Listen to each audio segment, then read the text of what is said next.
Hello, very good afternoon to all of you. कैसे आप सभी लोग, है ना? उम्मीद करते हैं शानदार होंगे। और कल का लेक्चर आप लोगों को जैसा भी परफेक्ट लगा हो, आज का लेक्चर सबसे ज्यादा इम्पोर्टेंट है। अच्छा, एक बात बताऊं, मेरे सामने एनसीईआरटी है, तो एक बार मैं ना रिव्यू लेके देखता हूं कि क्या तुम्हारा कोई पॉइंट छूट तो नहीं गया है। ये मेरे सामने हिंदी मीडियम की एनसीईआरटी है, और मैं one by one, no doubt ये राजस्थान बोर्ड की है, मैं एक बार करके सारे के सारे टॉपिक बोल दे रहा हूं, बताओ हुआ है कि नहीं। पहला टॉपिक है गैस, श्वसन और गैसों का विनिमय। ये है आपके एनसीईआरटी की हेडिंग नंबर फर्स्ट, जहां पे हम श्वसन के बारे में और गैसों के एक्सचेंज के बारे में बात करते हैं कि ये क्यों होता है। तब मैंने आपको जनरलाइज कर दिया था कि बेटा यहाँ पे श्वसन है, और श्वसन में कुछ आप यहाँ पे वायवीय श्वसन होगा, कुछ वायवीय श्वसन होगा। ये सारी प्रोसेस आपको बॉटनी में पढ़ाई जाएगी। उसके बाद हमारे हिस्से में आता है श्वसनांग और श्वसनांगों पर होने वाली गैसीय विनिमय। ये हम इस चैप्टर के अंदर करने वाले हैं। तो पहला पैराग्राफ ये होगा। दूसरा है श्वसन अंग। इवन आपके एनसीईआरटी में मुश्किल से 10 से 11 श्वसन अंग, मतलब 7 से 8 श्वसन अंग दिए हैं। हमने आपको 11 से 12 श्वसन अंग बताए हैं, और सब कुछ बताया, थोड़ा सा ज्यादा ही बताया है, और बिल्कुल एनसीईआरटी के अकॉर्डिंग ही लेके चल रहा हूं टाइप को। तीसरा, मानव का श्वसन अंग। याद करो, हम लोग पहले लेक्चर में ही ट्रैकिया पे पहुंच चुके थे, फिर दूसरे लेक्चर में ट्रैकिया से लेके एल्वियोलाई तक सारा, कौन सी आपके यहाँ पे सिंपल मतलब आपके यहाँ पे स्क्वेमस एपिथेलिया होगी, कौन सी पिलर लाइक सेल होगी, कौन करेगा आपके यहाँ पे सर्फेक्टेंट रिलीज करेगा, कौन लेसिथिन रिलीज करेगा, इन सबका काम क्या है, कितनी मेम्ब्रेन, सब कुछ हम लोग वहां पे पढ़ चुके हैं। Bronchus, primary bronchi, secondary bronchi, bronchioles, कहाँ पे हाइलाइन कार्टिलेजिनस रिंग, उपास्थि रिंग जो होती है वो इनकम्प्लीट होती है, कहाँ से कंप्लीट होती है, कहाँ तक पाई जाती है, कहाँ तक नहीं पाई जाती, सारा पॉइंट यहाँ पे हो चुका है। इवन मैंने आपको ये भी बता दिया है कि कहाँ से वो बाइफरकेट होते हैं वर्टिब्रल कॉलम से रिलेटेड, है ना। अच्छा, अगला पॉइंट आपके यहाँ पे आता है हेडिंग में कि क्या आपने ये बताया है कि जो श्वसन की प्रक्रिया क्या होती है। अब श्वसन में निश्वसन और वायु श्वसन को हम लोगों ने और भी एक्सप्लेन किया है कि भाई देखो, अगर तुम जोर लगा के सांस लोगे और जोर लगा के नॉर्मल सांस लोगे तो ये भी अलग अलग प्रकार की होती है। एक जोर लगा के सांस का मतलब हुआ आपके यहाँ पे आप जा रहे हो किसके अकॉर्डिंग, जैसे बाबा रामदेव ने आपसे कहा कि बेटा कस के सांस खींचो, हाँ सांस छोड़ो। नॉट इवन बाबा रामदेव, मैं सभी योग गुरु के बारे में बताता हूँ, one of them is Baba Ramdev. तो इसलिए क्योंकि वो हम लोगों से क्या करते हैं, हम लोगों से प्रक्रिया या क्रिया कराते हैं अकॉर्डिंग टू द डिमांड। यानी कि वो कहते हैं बेटा सांस खींचो, हाँ अब कस के सांस छोड़ो, बिल्कुल बाहर छोड़ो, बिल्कुल ये देखो मेरा पेट गोल गोल घूम रहा है, तो एब्डोमिनल मसल्स याद करो। तो ये सब कुछ जो था आपके यहाँ पे वो हम लोग पढ़ चुके हैं। तो क्रिया विधि यानी कि किस तरीके। उसके बाद वक्ष गुहा। वक्ष गुहा यानी कि आपके शरीर की गुहा दो भागों में बटी हुई है। एक वक्ष गुहा है, एक उदरीय गुहा, यानी एक आपके यहाँ पे थोरेसिक कैविटी है, दूसरी एब्डोमिनल कैविटी है। तो हमने कहा थोरेसिक कैविटी किस किस से मिलकर बनी हुई है, तो बता दो एक बार जल्दी जल्दी से बताओ मेरे। पृष्ठ भाग में कौन होगा, वर्टिब्रल कॉलम। अधर भाग में कौन सा होगा आपके यहाँ पे, जल्दी बताइए, जल्दी फास्ट, स्टर्नम। और इधर लेटरल साइड में कौन सा होगा आपके यहाँ पे, बताइए, याद करो, रिब्स।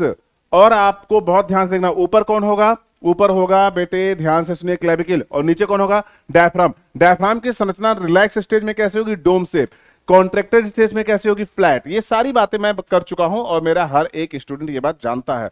इसी के पहले हम लोग और भी एक काम कर चुके हैं, जानते हो क्या, हम लोग कर चुके हैं श्वसन की क्रियाविधि के बाद श्वसन संबंधी आयतन एवं क्षमताएं।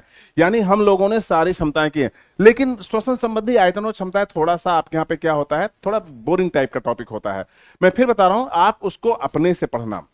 अरे मैंने तो पढ़ाई दिया है और अच्छे से बताया, लेकिन फिर भी मैं एक काम करना, अपने से पढ़ने का मतलब ये नहीं कि तुम अपना बैठ के पढ़ो। वो कह रहा है कि नॉर्मल ज्वरीय आयतन, नॉर्मल मतलब ज्वरीय आयतन क्या है। आप टेबल पे बढ़े इस समय मुझे पढ़ रहे हो ना, आप ध्यान से सुनो। क्या आप सांस लेने की और छोड़ने की क्रिया विधि से वाकिफ हैं इस समय? बिल्कुल नहीं। आपका सांस ले रहे हैं और छोड़ रहे हैं, आपको पता नहीं चला, पढ़ भी रहे हैं, आप मुझे सुन रहे हैं इस समय। अब आपने, अब जैसे मैंने बोला आप अरे हाँ यार, हमें तो पता ही नहीं कि हम सांस ले भी रहे हैं और सांस छोड़ भी रहे हैं। तब तुम्हें लगा कि नहीं यार, इसके बारे में बात की जानी चाहिए। तब हमने कहा कि एक काम करो, कस के सांस छोड़ो, कस के सांस लो, ये वॉल्यूम इतना होगा, ये वॉल्यूम इतना होगा। उसी को एक बार एक्सरसाइज के फॉर्म में करो। यानी जब ये टॉपिक पढ़ो तो आप बैठ के 1 मिनट के लिए योगा जरूर करो। अब यहां तक की बात हम लोग 3 लेक्चर के अंदर कर चुके थे। तो चौथा लेक्चर, जिसको मैंने कहा था सबसे इंपॉर्टेंट चौथा और आधा इंपॉर्टेंट पांचवा, अभी तक जो हम लोग पढ़े हैं, अभी तक जो हम लोग पढ़े हैं उसकी वैल्यू क्या है सर? अभी तक जो हम लोग पढ़े हैं उसकी वैल्यू है मात्र एक क्वेश्चन। है ना। नीट में एक एक क्वेश्चन कैसे आता है ये हमें पता है, तो मात्र एक क्वेश्चन उसकी वैल्यू है।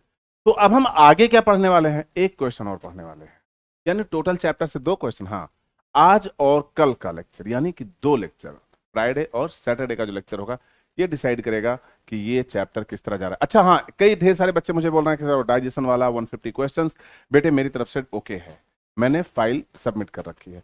अब क्या होता है ना कि जैसे मान लो कि जब आप डेली रूटीन में रहते हो तो आपको एक्स्ट्रा क्लास नहीं डाली जाती है। जैसे मान लो अभी आप सैटरडे को जाओगे, जब सैटरडे की क्लास होगी तो सैटरडे के बाद संडे आएगा, संडे रिलैक्स होता है, तो सिस्टम क्या करता है, आपको सैटरडे की इवनिंग में डाल देता है। या कई बार ऐसा डाल देता है कि आपका टेस्ट हो रहा होता है, कई टीचरों के जब सिलेबस नहीं कंप्लीट होता तो वो लास्ट में आपके यहाँ पे ओवर करके डाल देते हैं। तो ऐसा कभी यहाँ पे हुआ नहीं आज तक। लेकिन ये बात आपको बहुत क्लियर देखनी है, क्या, सुनो ध्यान से, क्या देखनी है कि आपको, बहुत ध्यान सुनिएगा, कि आपको जो लेक्चर बताया था मैंने वो रिकॉर्ड करके मैंने दे दिया है, वो शायद आपको कल शाम को पड़ जाए या संडे को सुबह पड़ जाए, ये मैटर सिस्टम का है। मेरी तरफ से वर्क ओके है ना, मैंने सबमिट कर दिया तो शायद आपको पहुंच जाएगा। अब रुको 1 मिनट, आज का लक्ष्य या आज का टॉपिक क्या है, ये है, क्या बात करो, आज सिर्फ 2 चीज पढ़ाने वाले हो। सुनो, हो सकता है एक ही हो, लेकिन जब होगा कंप्लीट ना, तब तुम्हें बिल्कुल जैसे कहते हैं मजा आ गया भाई, आज पहली बार फिजियोलॉजी समझ में आई। और याद रखो, तुम ये जो सांस ले रहे हो ना, 1 ml सांस मैं कैलकुलेट करने जा रहा हूं। 350, सुनो, 500 ml ज्वरीय आयतन जो तुम्हारे बॉडी के अंदर गया। और तुम्हें ट्रेलर दिखाते हैं आज के टॉपिक का, 2 मिनट दो, 2 मिनट, तब तुम्हें समझ में आएगा कि आज हम अंदर क्या पढ़ने वाले हैं। एक्सक्यूज मी सब लोग, मैं थोड़ा सा मैं ना क्लास में थोड़ी थोड़ी सी कभी कभी खांसी आती रहती है, वैसे मोस्टली खत्म है, तो मैं एक लॉन्ग रख लेता हूँ। हो सकता है मेरी जुबान थोड़ी सी वो हो, समझना, ध्यान से सुनो, बहुत मजेदार है। भाई साहब, गैसों का विनिमय यानी कि आपके द्वारा ली गई 500 ml ज्वरीय आयतन यानी tidal volume, TIDAL, tidal volume का 350 ml, 350 ml ही आपकी कूपिकाओं यानी कि एल्वियोलाई पर जाता है, ALVEOLI, एल्वियोलाई पर जाता है। बोलो मेरे साथ, बोलो यस, जाता है कि नहीं जाता है, जाता है ना। तो केवल 350 ml, यानी सर 350 ml ऑक्सीजन हम लोगों को मिलती है केवल। हमने कहा गलत, वातावरणीय वायु में कितना % ऑक्सीजन है, कितना % नाइट्रोजन है और कितना % कार्बन डाइऑक्साइड है, यह सबसे शानदार बात है। और हमें काम इसी पे करना है कि जो 100 ml आपने एयर ली, उसमें 79% नाइट्रोजन है, 20% लगभग ऑक्सीजन है, 18 से 20%, और 1% बाकी गैसेज हैं, और 0.03% कार्बन डाइऑक्साइड है। सुनते रहना बहुत ध्यान से, बहुत मजेदार पॉइंट जाने वाला है। ये क्या है, नाइट्रोजन, और ये क्या है, ऑक्सीजन। आप मेरी बात को बहुत ध्यान सुनो। तो अगर 100 ml में 20 ml, एक मोटा मोटा आंकड़ा लेते हैं, 100 ml में अगर 20 ml ही ऑक्सीजन है तो 350 ml में कितना ऑक्सीजन आपके लंग्स पे गई, आंसर दो। ओके सर, गई 70 ml ऑक्सीजन, गई ना। तो ये बताओ कि जब हमने तुम्हारे बॉडी के अंदर डाला क्या 70 ml ऑक्सीजन, तो हम बैठे थे कि 70 ml ऑक्सीजन लेके तुम कितना ऑक्सीजन वापस ला के मुझे देने वाले हो, कितना तुम यूज करोगे, कितना तुम यूज नहीं कर पाओगे। कुछ देर बाद मैंने देखा कि ऑक्सीजन में तो कमी आई ही आई, लेकिन बढ़ोतरी एबनॉर्मल हो गई किसके अंदर, कार्बन डाइऑक्साइड के अंदर। और कुल मिला के रिजल्ट ये आया कि जितनी ऑक्सीजन कम हुई है, लगभग, एग्जैक्ट नहीं, लगभग उतनी ही कार्बन डाइऑक्साइड बढ़ी है। यानी अंदर जाके मामला ऐसा हुआ है कि जो ऑक्सीजन गई थी उसको किसी ने यूज किया है और कार्बन डाइऑक्साइड में परिवर्तित करके हमें वापस दे दिया है। तो इस प्रकार से हमें इस बात का अनुभव हुआ कि हम शायद ऑक्सीजन एज अ श्वास लेते हैं और carbon di as a waste product release करते हैं। बोलो बात समझ में आ रही कि नहीं आ रही है? पॉइंट सबसे इंपॉर्टेंट यही है। यानी कि हमने क्या लिया? ऑक्सीजन। क्या लिया हमने? ऑक्सीजन लिया और छोड़ा क्या हमने? Carbon dioxide. तो हमने देखा कि वातावरण में तो जो कार्बन डाइऑक्साइड थी वो कितनी थी आपके यहां पे? इतनी। लेकिन जो रिलीज हुई कार्बन डाइऑक्साइड वो लगभग 17 से 18 एमएल के आसपास थी। मैं एक रफ डेटा दे रहा हूं, ऐसे लगभग 15 से 16, 17, 18 जो भी होगा। मैं फिर बता रहा हूं, मैं आपको अभी इंटरेस्ट क्रिएट कर रहा हूं, अभी आपको एक एक एमएल नाप के दूंगा। अभी ये समराइज है, समझो कि आज के चैप्टर में कितना गूढ़ जाने वाले हैं हम लोग। समझ में आ रही बात कि नहीं? तो यहां से सबसे पहली बात यह परिभाषा बनी कि जंतु जंतु ऑक्सीजन लेता है, कार्बन डाइऑक्साइड छोड़ता है। मेरे सभी बच्चे साइंस से हैं ना? कोई ऐसा तो नहीं कोई धर्म गुरु और ऐसा कुछ बैठा? मैं धर्मों की बहुत बुरी तरीके से बेइज्जती करता हूं। मुझे रिलीजियस इश्यूज पसंद नहीं है। आओ आपको दिखाते हैं। एक प्रीवियस इंस्टीट्यूट में मैं बैठा हुआ था और वहां पर हमारे कलीग काफी बैठे हुए थे, रसायन शास्त्री, भौतिक शास्त्री, इवन बॉटनी का बंदा बैठा हुआ है। और वो सारे ऐसी बॉटनी और जूलॉजी पढ़ के आए हैं। मतलब कैसे तुम कैसे, तो you are the science student, science scholar हो आप। इंडिया के सबसे बड़े प्लेटफॉर्म पे आप काम कर रहे हैं, उसके बावजूद आपके डायलॉग में क्या है उसे सुनो। अरे भाई साहब, जो गौमूत्र होता है ना, वो मतलब जान लो कि कैंसर का, मतलब कैंसर जो कोविड वोविड सबको हरा देगा। ये लॉकडाउन के आसपास की स्टोरी है।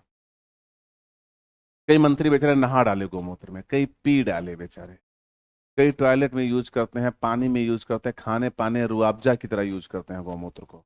उनके भाई अपना अपना फ्लेवर है, पीने दो। कई लोगों को पानी पूड़ी में पसंद है। प्लीज सुनना बहुत ध्यान से, बहुत गंदी बैंड बजाने वाला हूं। लेकिन अति तो तब मच गई भाई साहब, जब एक रसायन शास्त्री और वनस्पति शास्त्री ने मुझसे कहा, अमित तुझे पता है? हमने कहा हाँ बोलो।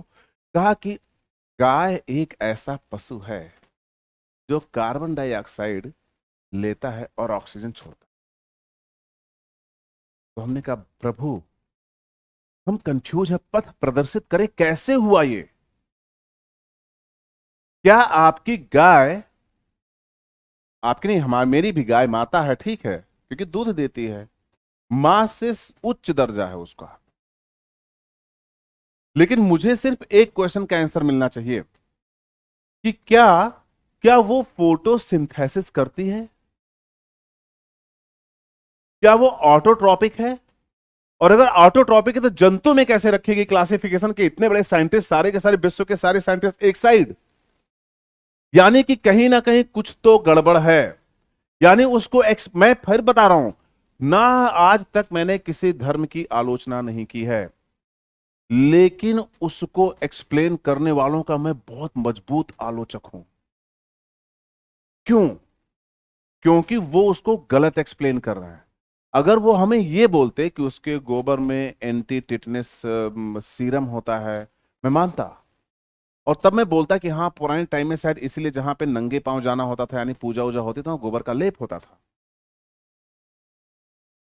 लेकिन ये बोल देना कि वो ऑक्सीजन नहीं लेती है, कार्बन डाइऑक्साइड लेके शुद्ध करके ऑक्सीजन हमें सांस के लिए देती है, मेरा माथा खराब हुआ। हमने कहा अब दोबारा अगर तुमने बोल दिया ना तो मैं तुम्हें यहां से बाहर फेंक दूंगा उठा के। क्यों? क्योंकि हमने एनिमल किंगडम को यही लाइन दी है कि प्लांट कार्बन डाइऑक्साइड लेता है, ऑक्सीजन छोड़ता है। बोलो फोटोसिंथेसिस में अपने वनस्पति शास्त्री ने बताया आपको ये बात कि नहीं बताया है? जबकि एनिमल जो होता है वो ऑक्सीजन लेता है और कार्बन डाइऑक्साइड छोड़ता है, और यही बैलेंस आपके यहां पे परितंत्र में आपके यहां पे चलता रहता है, पूरा इकोसिस्टम इसी से मैनेज रहता है। अगर कार्बन डाइऑक्साइड छोड़ने वाले जंतु कम हो गए तो प्लांट ट्रबल करने लगेगा। अगर ऑक्सीजन छोड़ने वाला प्लांट कम हो गया तो जंतु को आप यहां पे ट्रबल करना पड़ेगा। ये पॉइंट मैं आपसे कहना चाहता हूं, और इसीलिए गैसियस एक्सचेंज आज का चैप्टर बहुत ज्यादा इंपॉर्टेंट है।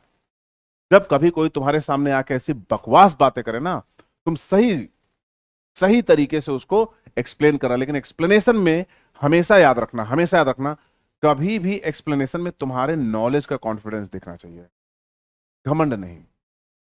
नॉलेज का कि कैसे आप एक्सप्लेन करो, एक्सप्लेन कि गाय क्या, गाय के अंदर कौन सी रिएक्शन हो रही, मैं भी तो जानूं, क्योंकि मैं तो यही जानता हूं कि वो सेलुलर रेस्पिरेशन करके अनबर्न हाइड्रोकार मतलब आपके यहाँ पे अंदर जो पाई जाती हैं आपके यहाँ पे बायोमोलिक्यूल, उनको बर्न करती है, as a by product oxygen, carbon dioxide और वाटर निकलता है। ये मैं जानता हूं। तुम्हारे यहाँ पे किसी भी बुक में, कि चलो ठीक है धर्म बुक की बात कर लो, तुम बोलते हो ना कि गायों को उच्च स्थान दिया गया वेदों में, मैं कह रहा हूं उस उच्च स्थान की जगह पे कहीं ये बात, ये रिएक्शन लिखी हुई है? और नहीं तो मुंह बंद रखो। ऊट पटांग चीजें कर रहे हो। आज की नई जनरेशन सोचेगी मेरे दादा हमको ये पढ़ाए थे, अमित सर क्या पढ़ा रहा है, तो या तो तुम मेरे अगेंस्ट चले जाओगे या तो तुम दादाजी के अगेंस्ट चले जाओ। दादाजी के अगेंस्ट जाने बहुत कम होता है, बचपन से पढ़े हो यार।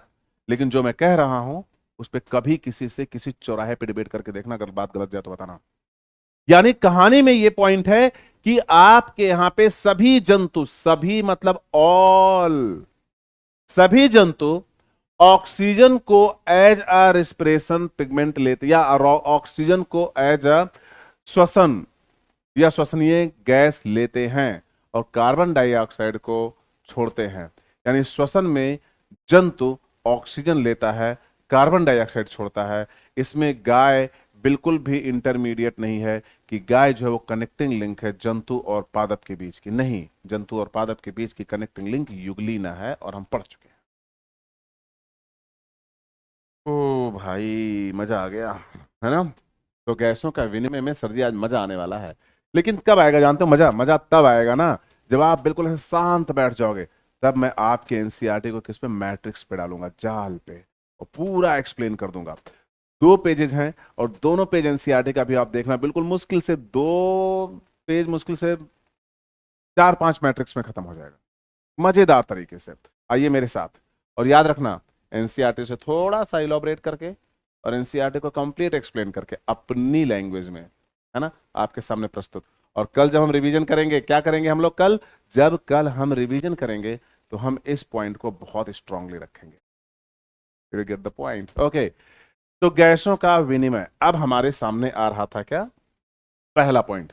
जब मेरे सामने पहला पॉइंट आया तो हमने कहा भाई सबसे पहले अपने एनसीईआरटी की एक फोटो बड़ी प्यारी सी है जिसके बारे में खूब ढेर सारी बातें होती हैं, और वो फोटो है मेरे बच्चे, ये देखना ध्यान से, ये फोटो है। यहां पहुंचने से पहले थोड़ा सा वातावरणीय दशाओं को देख लेते हैं कि वातावरण में क्या है और हमारे लंग्स के आसपास क्या है। लंग्स क्यों लेके जाएगा? ब्लड में ऐसा क्या है जो लंग्स तक लेके जाएगा? कौन कारक होगा? किस तरीके से दाब और ये आपके यहां पे इन्वॉल्व होंगे? तो आइए इंतजार करते हैं। छोटे छोटे पॉइंट्स को नोट करते रहना आज की क्लास का। बहुत छोटा छोटा पॉइंट है, लेकिन मैं तुमसे वादा करता हूं कि तुम्हें बहुत अच्छा लगेगा, है ना? तो आइए सबसे पहला पॉइंट आपके यहां पे लेके चलते हैं, एयर यानी वायु। सबसे पहले एक्सप्लेन करेंगे किसको? वायु को।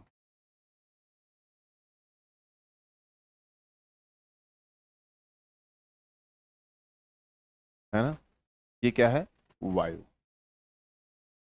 चलो, वायु का कंपोजिशन आप सबको पता है, लेकिन हमारा फोकस किस पे है?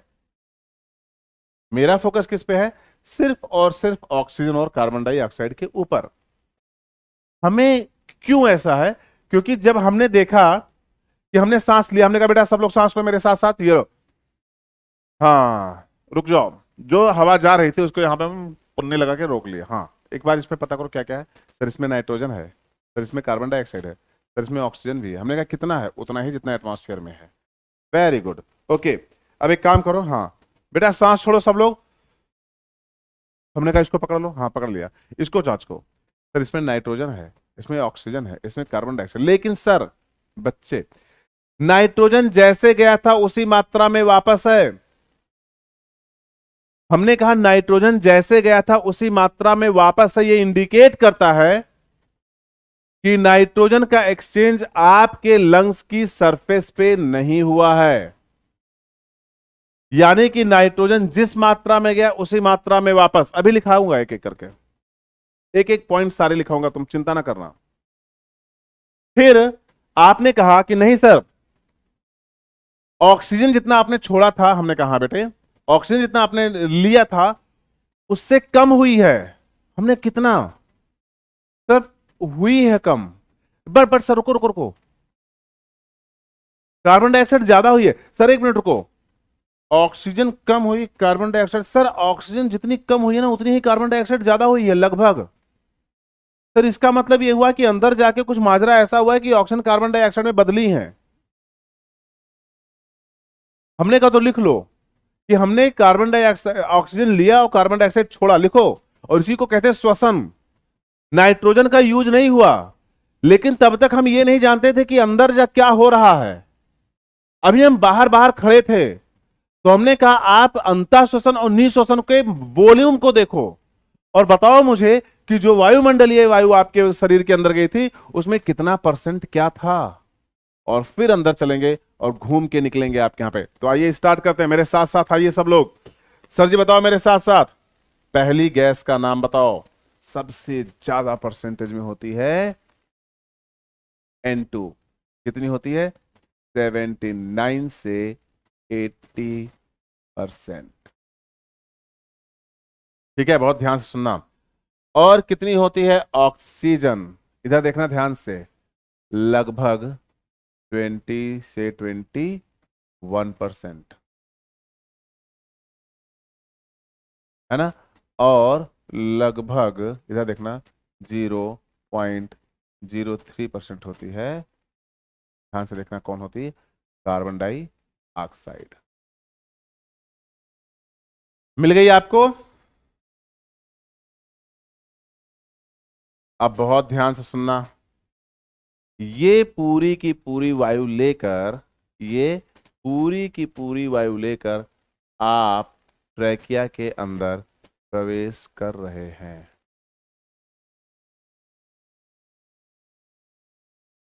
जा रहे हैं ना? जा रहे कि नहीं जा रहे हैं? तो अब आपने कहा ओके सर, तो जो एयर ट्रैकिया से होते हुए, ट्रैकिया से होते हुए लंग्स में गई,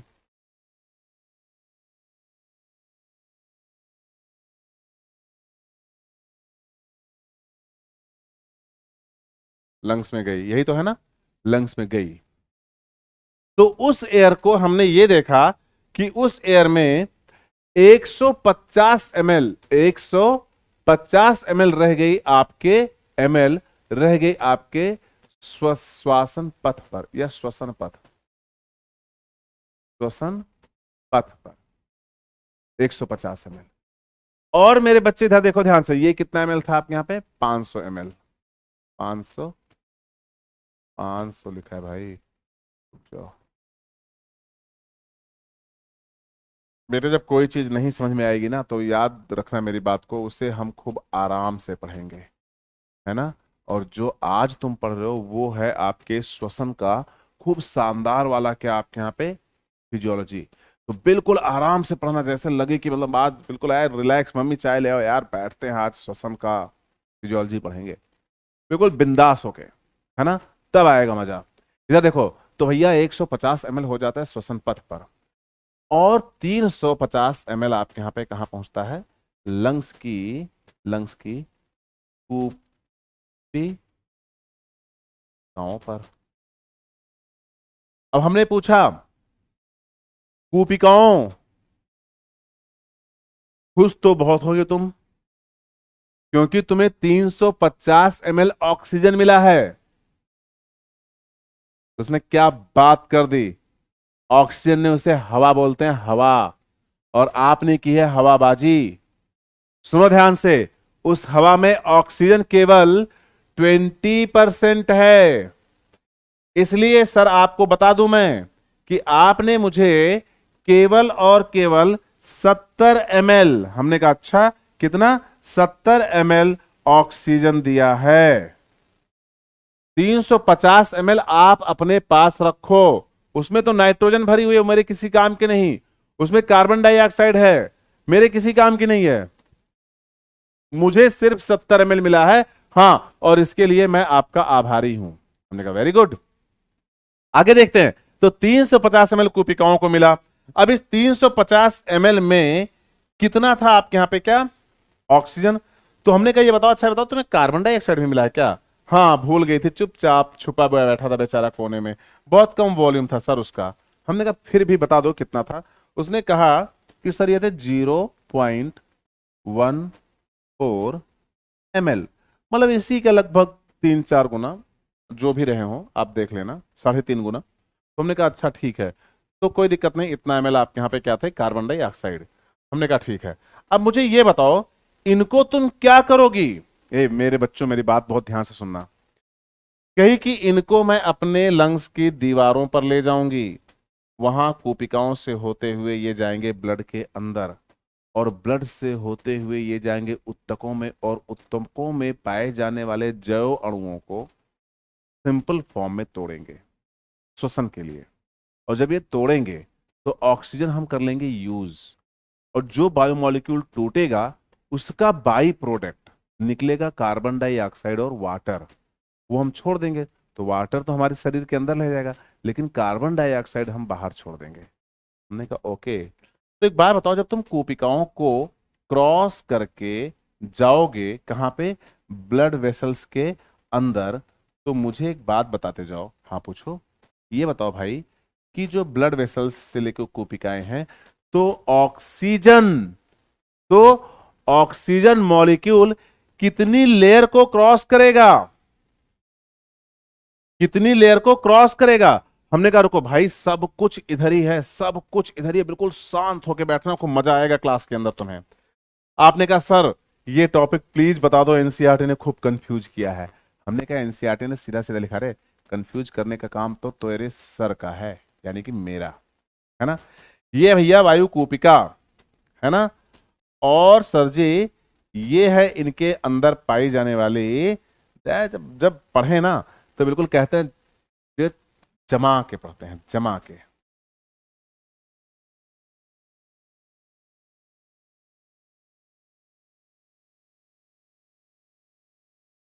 सर ये हाईलाइनर क्यों यूज कर रहे हो, करने देना यार मुझे। ये लो। अब आपको लाल कलर की वायु कूपिका नजर आ रही है, यस बोलो मेरे साथ साथ, बोलो यस, आ रही है नजर, आ रही है कि नहीं आ रही है। और क्या तुम सभी बच्चों को, और क्या तुम सभी बच्चों को ये देखो ब्लड वेसल्स नजर आ रही हैं, आ रही हैं कि नहीं आ रही हैं। ए भगवान, कोई नहीं बोल रहा है रे बाबा, क्या कर रहा है तुम लोग।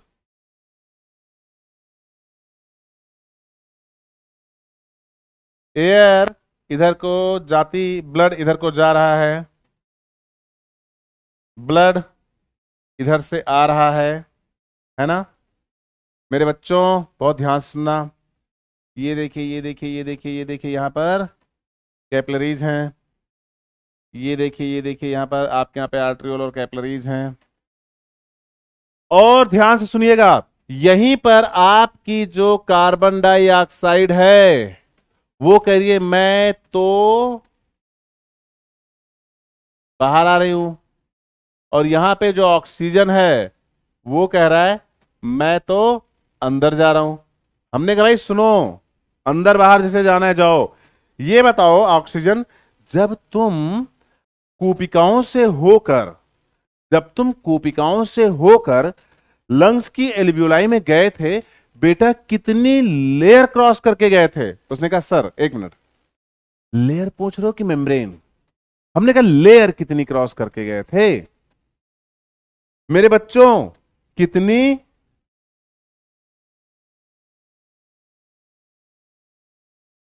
हिंदी मीडियम का क्लास है, इंग्लिश लिख रहा हूं मैं। कितनी, इधर देखो ध्यान से, कितने अस्तर, लेयर, स्तर, दोनों को मैंने हिंदी में लिख दिया। कितने लेयर, कितने अस्तर क्रॉस करके गए थे। उसने कहा बोलूं, हमने कहा बोलो सर 3। हमने कहा हाँ एनसीईआरटी में लिखा हुआ है। मैं पढ़ूंगा, मुझे कोई रोक नहीं सकता, मैं पढ़ूंगा उस लाइन को, क्योंकि मुझे ये लाइन बहुत अच्छी लगती है। बहुत ध्यान सुनना, लिखा हुआ है एनसीईआरटी, प्लीज बहुत ध्यान सुनना। मैं ला भी सकता था, सुनो। लिखा हुआ है, विसरण झिल्ली मुख्य रूप से 3 स्तरों से मिलकर बनी हुई है। क्या लिखा मैंने? स्तर से मिलकर बनी हुई है। क्या मैंने तुम्हारे सामने मेम्ब्रेन टर्म यूज किया? क्या मैंने तुम्हारे सामने मेम्ब्रेन टर्म यूज किया? क्या मैंने तुम्हारे सामने इपिथीलिया टर्म यूज किया? तो जब उसने बोला कि 3 लेयर बन के जा रही है, तो पहली लेयर किसकी होगी आप यहां पे? एंडोथीलिया की। किसकी होगी? मतलब ये होगी आपके यहां पे एल्वियोलाई की। एल्वियो, स्पेलिंग गलत कर दी मैंने इस समय, है ना, क्योंकि जगह छोटी थी तो मैंने सोचा कि लो जल्दी जल्दी लिख देते हैं। तो ये लेयर, अरे क्या कर रहा हूं मैं, ये जो लेयर है इसको हम लोगों ने बोला एल्वियोलाई, ALVEOLI, एल्वियोलाई, यानी कि कूपिका। क्या है? कूपिका, पहली लेयर। मेरे बच्चों बहुत ध्यान से, पहली लेयर कौन सी होगी? कूपिका। तो मेरे बच्चों ये दूसरी लेयर कौन सी होगी? ये होगी बेसमेंट मेम्ब्रेन। ये देखो, BASEMENT,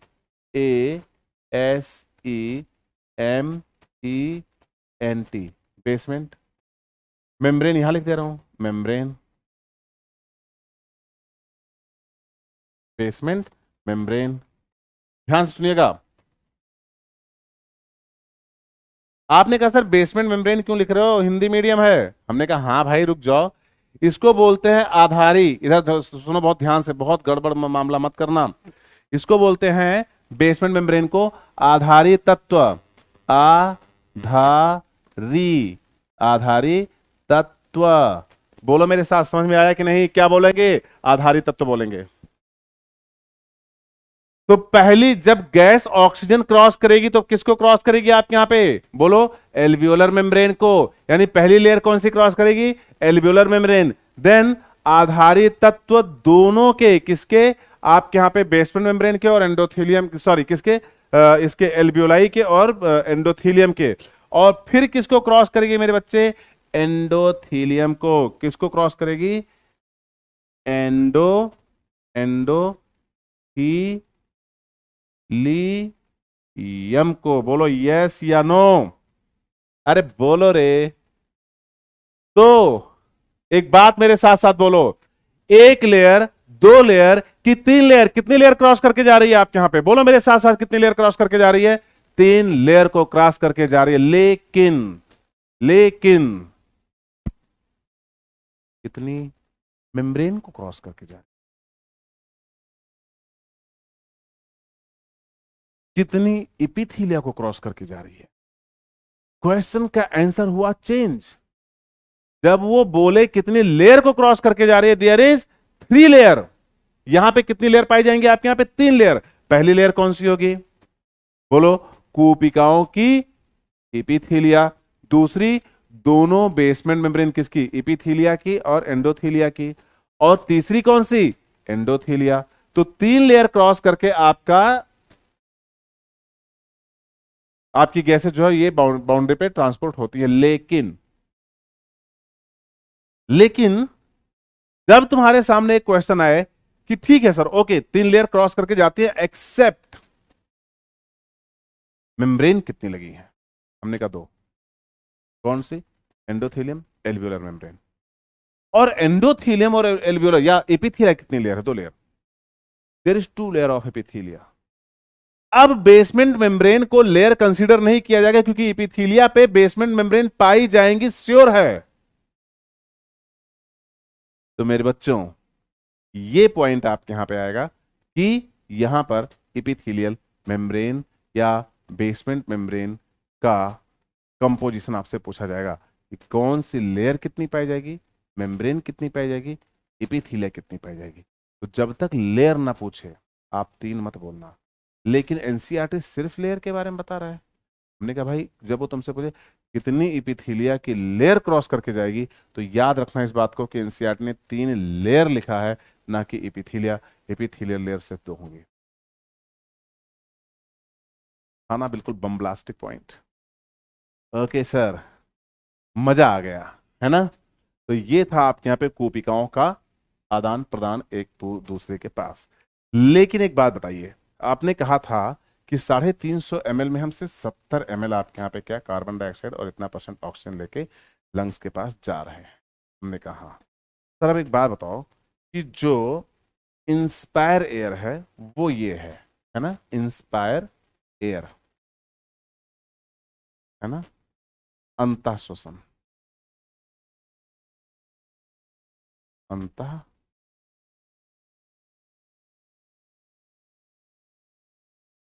श्वसन।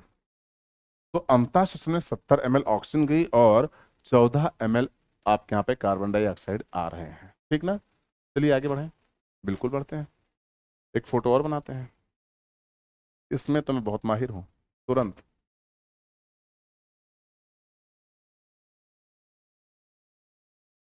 ठीक, अरे तो कलर ले लेते हैं।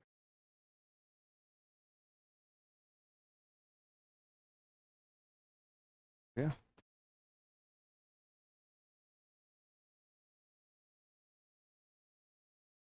ये हो गया, आपने कहा ठीक सर। बेटे अब आप बताओ, अंतः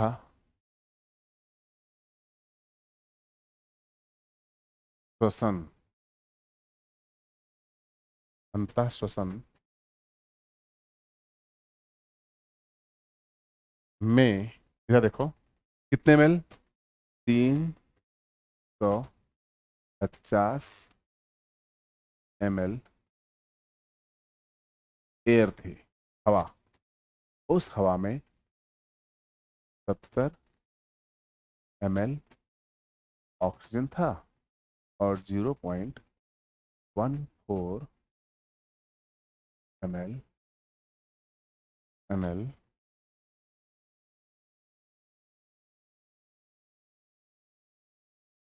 कार्बन डाइऑक्साइड था। ये अंतः श्वसन, है ना। अब आपने कहा सर थोड़ा सा एक और पॉइंट ले हमें बेटा, आपने कहा नी श्वसन में क्या था, नी श्वसन, नी श्वसन का कंपोजिशन बताओ। हमने कहा बिल्कुल बताता हूँ, बहुत ध्यान से सुनना।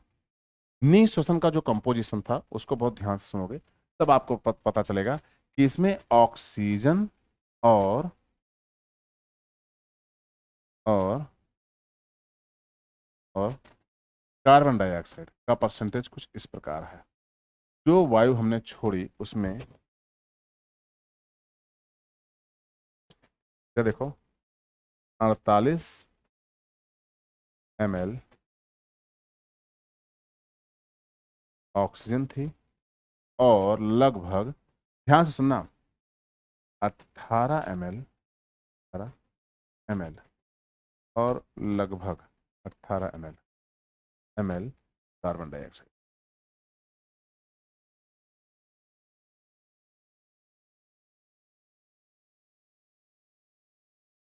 कुछ समझ में आया, है ना। हम ले गए थे लगभग 70 ml ऑक्सीजन, हमें मिल गया कितना, 48 ml, है ना। यानी कि लगभग हम लोग गंवा के आए हैं, लगभग हम लोग गंवा के आए हैं 22 ml, है ना। ये 22 ml हमारा गायब हुआ है। हमने देखा कि जो 0.04% गया था वो जब निकल के आया है तो कितना % ml आया है आपके यहाँ पे, 18 ml। तो हमने कहा 22 में से 18 की बढ़ोतरी तो सिर्फ कार्बन डाइऑक्साइड में हुई, यानी 4 ml कहाँ है ये देखना है, ये 4 ml कहाँ है ये देखना है।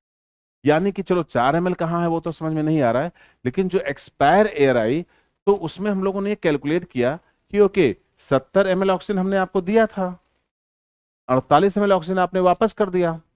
तो हमने कहा भाई 22 ml कहाँ है, आपने कहा मुझे नहीं मालूम है। हमने कहा रुको, लेकिन तुम्हें नहीं मालूम मुझे मालूम है। मैंने कार्बन डाइऑक्साइड 1% भी नहीं भेजा था, बहुत कम भेजा था, ये 18 ml आई है। तो यहां पे कुछ तो पॉइंट है, यानी कि शायद जो ऑक्सीजन हमने दिया था वो अंदर जाके कार्बन डाइऑक्साइड में चेंज हो जाएगी। हमें ये नहीं पता था कि किस तरीके से अंदर कन्वर्जन हुआ है, क्योंकि हम प्राइमरी लेवल पे थे। तो हमने सोचा कि शायद ऐसा ही कुछ अंदर हुआ होगा कि जो कार्बन डाइऑक्साइड अंदर गई होंगी वो ऑक्सीजन में कन्वर्ट हो गई होंगी। अब सुनो, यानी कि अगर देखा जाए तो 70 ml में, बहुत ध्यान से देखो, कहते हैं ऑक्सीजन ऑब्टेन, कितना ऑक्सीजन मिली, ऑक्सीजन या मिली ऑक्सीजन, मिली हुई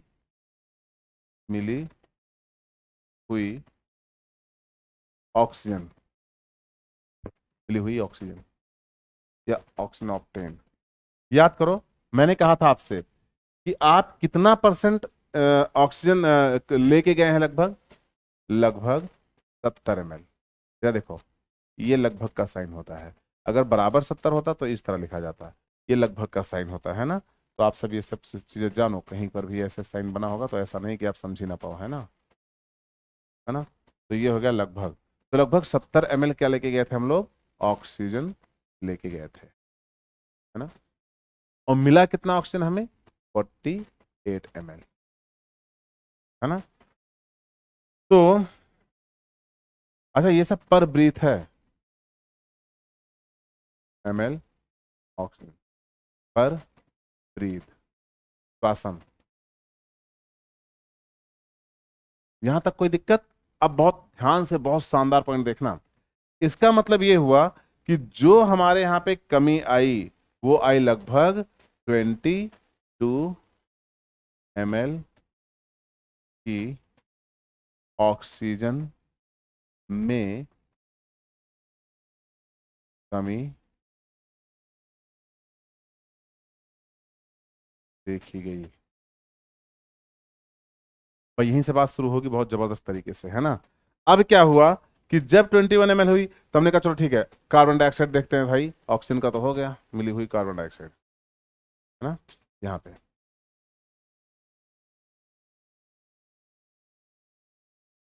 मिली हुई कार्बन डाइऑक्साइड, इसको देखिएगा, तब ये पता चला कि जो मिली हुई कार्बन डाइऑक्साइड थी वो तो भाई साहब और नौटंकी बात थी। हमने भेजा कितना था आपके यहाँ पे, इधर देखो, हमें जो मिली वो 18 ml मिली, और हमने जो भेजा था वो लगभग आपके यहाँ पे 0.014, यानी कि लगभग आपके यहाँ पे दोबारा ही रह गया क्या, आपके यहाँ पे 18 ml, 18 ml। तो ये हमें क्या हो रहा है, कार्बन डाइऑक्साइड जो है वो मिल रहा है। बात समझ में आई कि नहीं, ये कार्बन मतलब कार्बन डाइऑक्साइड मिल रहा है। अब हमारे समझ में ये आ चुका था कि लगभग जितनी भी ऑक्सीजन हमने यूज की है लगभग उतना ही कार्बन डाइऑक्साइड में बढ़ोतरी हुई है। यानी अंदर का जो सिस्टम है वो कहीं ना कहीं ये बात इंडिकेट कर रहा है तुम्हारे सामने कि सर जी जो कमी है वो किसके अंदर है, आप यहां पे किसके अंदर है, ऑक्सीजन के अंदर, और जो बढ़ोतरी है वो कार्बन डाई यानी लेन देन कार्बन डाइऑक्साइड और ऑक्सीजन के बीच किया गया है। इसके बाद इस इतना कॉन्सेप्ट क्लियर करने के बाद तब शुरू होता है आपका ये फोटो जो एनसीईआरटी ने यहां पे आपको दिया। यानी जब आप इतना कॉन्सेप्ट क्लियर कर लो तब समझो कि अब आप इस फोटो पे आने के काबिल हैं, वरना अभी आप इस फोटो पे ना आए तो ज्यादा बेहतर होगा। तो यहां तक का पूरा मैटर था जो मैंने आपको बताया है। तो यहां तक सब बात क्लियर है कि नहीं, यस या नो में जवाब दीजिएगा, है ना। आइए, अब ये होगा ऑक्सीजन का ट्रांसपोर्ट कौन कर रहा है, कार्बन डाइऑक्साइड का ट्रांसपोर्ट कौन कर रहा है, देखेंगे ना बिल्कुल तबीयत से। तो आइए स्टार्ट करते हैं फटाफट। यहां पे ये सब कुछ कौन कर रहा है, इसके लिए एक पॉइंट लेंगे और कम से कम 10 पॉइंट खूब प्यारे प्यारे से बनाएंगे। इधर देखना, A B C D and E, पहले 5 पॉइंट बनाते हैं, फिर 5 और पॉइंट बनाएंगे खूब प्यारे प्यारे से। याद रखना लेकिन जब ये पॉइंट बने ना तो तुम्हारे जहन में बिल्कुल समा जाने चाहिए पॉइंट। सबसे पहला पॉइंट ये है कि हीमोग्लोबिन ही रिस्पिरेटरी पिगमेंट कौन होगा, जो ऑक्सीजन को लेके जाएगा, कैरी करेगा। यानी कि ये हो क्यों रहा है, ऑक्सीजन क्यों ब्लड के अंदर जाने, क्यों नाइट्रोजन नहीं जा रहा है, तब आपको लिखना होगा यहां पर आपके आरबीसी में, यहां पर आपके आरबीसी में, लेकिन तुम ह्यूमन फिजियोलॉजी पढ़ रहे हो इसलिए तुम बोल रहे हो आरबीसी में। जब मैं ये बात बोलता हूं, मेरी रिस्पॉन्सिबिलिटी ये है कि मैं तुम्हें बताऊं कि जीव जगत के अंदर विभिन्न प्रकार के रक्त के अंदर विभिन्न प्रकार के श्वसन वर्णक पाए जाते हैं। यानी एनिमल किंगडम के डिफरेंट ग्रुप के अंदर डिफरेंट टाइप के रिस्पिरेटरी पिगमेंट पाए जाते हैं। कशेरुकियों में यानी कि वर्टिब्रेट में हीमोग्लोबिन होता है। कशेरुकियों में यानी वर्टिब्रेट में क्या होता है? हीमोग्लोबिन होता है। जबकि पैरेलली कुछ एनिमल में हीमोसाइनिन, कुछ में आपके यहां पे जो फ्यूकोजैंथिन, कुछ में आपके यहाँ पे वर्णक आपके यहाँ पे क्या पाए जाएंगे, एक और ग्रीन कलर का होता है, श्वसन वर्णक बोलते हैं उसको, क्लोरेला नाम है उसका यार, याद नहीं है। सबेला एनिमल किंगडम का मेंबर है, एनिलिडा का मेंबर है, सबेला उसका एग्जाम्पल है, उसका ब्लड ग्रीन। हाँ, इरेथ्रो क्लोरोक्रुवोरिन, देखो नाम देखो, इरेथ्रो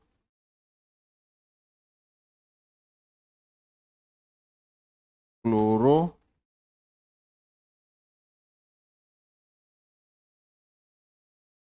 क्रुवोरिन लिखा, देखो ERYTHERO इरेथ्रो, LOROLO क्लोरो क्रुवोरिन। ये इसके कारण एनिलिडा का एक सदस्य है जिसका नाम है सबेला। क्या नाम है मेरा बच्चा? सबेला। इसका जो ब्लड होता है क्या होता है? रक्त। इसका जो रक्त होता है वो भैया हरा भरा होता है। कैसा होता है? हरा होता है, भरा नहीं होता है। हाँ, तो हरा रक्त होगा तो बॉडी में भरा ही तो होगा, तो ठीक है, हरा भरा चलेगा। तो रक्त कैसा होगा? हरा हरा भरा होगा, दैट्स इट। तो ये हुआ एरिथ्रोक्रोरिन।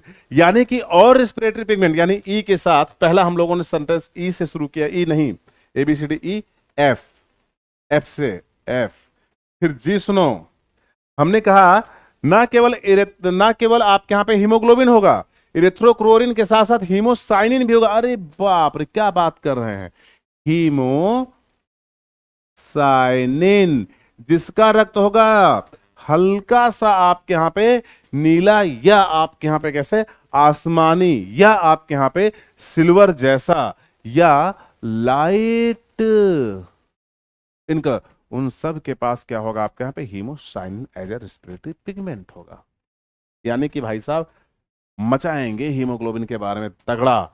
तो आइए देखिए, तो सबसे पहले यह देखना होगा कि वो कौन सा श्वसन वर्णक होगा जो आपके लंग्स से ऑक्सीजन को कैरी करेगा। ऑक्सीजन आपके रक्त में क्यों जाएंगे? तब ऑक्सीजन ने कहा भैया हम हीमोग्लोबिन के साथ बाइंडिंग एफिनिटी रखते हैं। एफिनिटी, हम अपनी फैमिली के साथ एफिनिटी रखते हैं। मेरी मम्मी बहुत याद आती है, मन कहता है मैं भाग जाऊं, ऐसा होता है ना तुम्हारे साथ? तो तुम किसी के साथ एफिनिटी रखते हो, तो जब तुम उसको देखते हो तो तुम उसकी तरफ चलना शुरू कर देते हो, मैं आया, है ना? कोई भी हो सकता है, गर्लफ्रेंड हो सकती है, मम्मा हो सकती है, पापा हो सकते हैं, मामा हो सकते हैं, नानी हो सकते हैं, मासी हो सकती है, कोई भी हो सकता है जिसने तुम्हें सबसे ज्यादा प्यार किया हो, वही हो सकता है। और ऐसा कोई जरूरी नहीं है, हर कोई भी कर सकता है। भाई we are the biological boy यार, या बायोलॉजिकल पर्सन, है ना? और हम बायोलॉजिकल है तो हम ये बात बोलने में कोई दिक्कत नहीं कि हो सकता है हमें सबसे ज्यादा प्यार गर्लफ्रेंड से मिला हो, तो हमें गर्लफ्रेंड की याद आ रही है, और नहीं तो क्या। आओ देखो इधर, तो भाई साहब इधर देखो ध्यान से, तो हुआ इरेथ्रोक्लोरोक्लोरिन, हीमोसाइनिन। बहुत ध्यान सुनिएगा, हीमोसाइनिन क्या है। अब जब तुम हीमोसाइनिन की तरफ जाओगे, इधर देखो ध्यान से, जब तुम हीमोसाइनिन की तरफ जाओगे तब तुम्हें यह पता चलेगा कि हीमोसाइनिन की वजह से ब्लड हल्का सा आसमानी, नीला, आप यहां पे सिल्वर कलर का ऐसा दिखता है। लेकिन हमारे शरीर के अंदर, चाहे रक्त के अंदर, चाहे रक्त के बाहर, चाहे किसी भी अवस्था में, आपके यहाँ पे क्या पाया जाता है? हीमोग्लोबिन पाया ही जाता है। यानी हमारे यहाँ पे श्वसन वर्णक कौन होगा? नहीं, सुनाई नहीं दिया रे मुझे, तेज बोलो, जरा तेज बोलो, तेज। क्या होगा? श्वसन वर्णक कौन होगा? बोलो, बोल ही नहीं रहे कोई। हाँ, तो श्वसन वर्णक होगा सर जी हीमोग्लोबिन कौन होगा हमारे यहां पे? हीमोग्लोबिन ग्लोबिन होंगे श्वसन वर्णक। क्या होंगे? श्वसन वर्णक। ये होगा आपके यहां पे हीमोग्लोबिन। बहुत ध्यान से, बहुत तमीज से, थोड़ी थोड़ी सी बातों को आराम से लेके ऐसा चलो कि लोग खुश हो जाए देख के तुम्हें, यार क्या बवाल काटा है इसने सब्जेक्ट में। अब हीमोग्लोबिन के बाद हम लोग ये देखेंगे कि जब आपके हीमोग्लोबिन, आपके शरीर के अंदर हीमोग्लोबिन कितना होना चाहिए, कोई बताएगा मुझे? आपके बॉडी में हीमोग्लोबिन कितना है? हीमोग्लोबिन की मात्रा कितनी है? हीमोग्लोबिन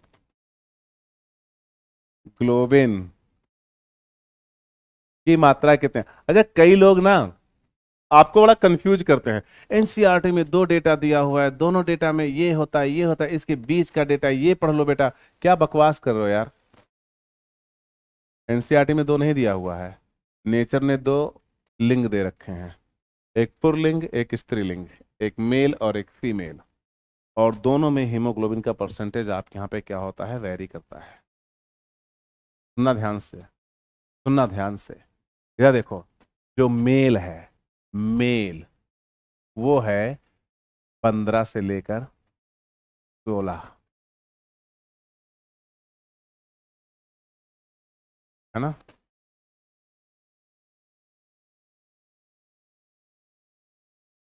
ठीक है।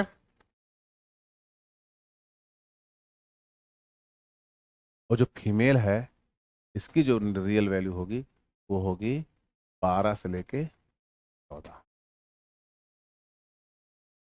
है ना? तो मेरे बच्चे एवरेज कितना होगा? 14 से लेके 15, इसमें ह्यू मैन में। अच्छा, लिखा कैसे जाता है? इधर देखो ध्यान से, 12 से 15 16, फीमेल मेल। किसको जोर आ रहा है भाई? किसको, मतलब जानना चाहता हूं। हीमोग्लोबिन के परसेंटेज में बवाल काहे का भाई? बच्चियां आप तो बता दो यार, जब आपका हीमोग्लोबिन 12 से 14 होता है, क्या कभी आपको डॉक्टर ने बोला कि नहीं आपकी बॉडी के अंदर बेटा हीमोग्लोबिन कम है, थोड़ा सा आयरन लोखंड ये सब खाया करो, लोहा चबाया कर? कभी बोला आपको? सच बताइए, आयरन की टेबलेट या मल्टीविटामिन कभी दिया आपको? नहीं ना, क्योंकि वो जानता है कि 12 से 14 फीमेल का एक नॉर्मल वैल्यू होता है। 10 से नीचे आने पर डॉक्टर सीरियस होता है। जब आपकी वैल्यू 10 से नीचे आएगी, डॉक्टर सीरियस हो जाएगा और वो कहेगा प्लीज इसको इस वैल्यू को मेंटेन करो। मैं नहीं जानता कैसे करोगे, बिल्कुल नहीं पता है, और खाइए हरी सब्जियां, और नहीं खा पा रहे हैं तो ये लीजिए आपके यहाँ पे मल्टीविटामिन, उड़ाना शुरू कीजिए। अब लगा ओके, ये बात है। और मेल और भाई लोग, तुमको कभी किसी डॉक्टर ने बोला कि हीमोग्लोबिन कम हो गया? नहीं, क्यों? मेंस्ट्रुअल फ्लो थोड़ा ना होता हमारे यहाँ, मासिक चक्र थोड़ा ना चलता है।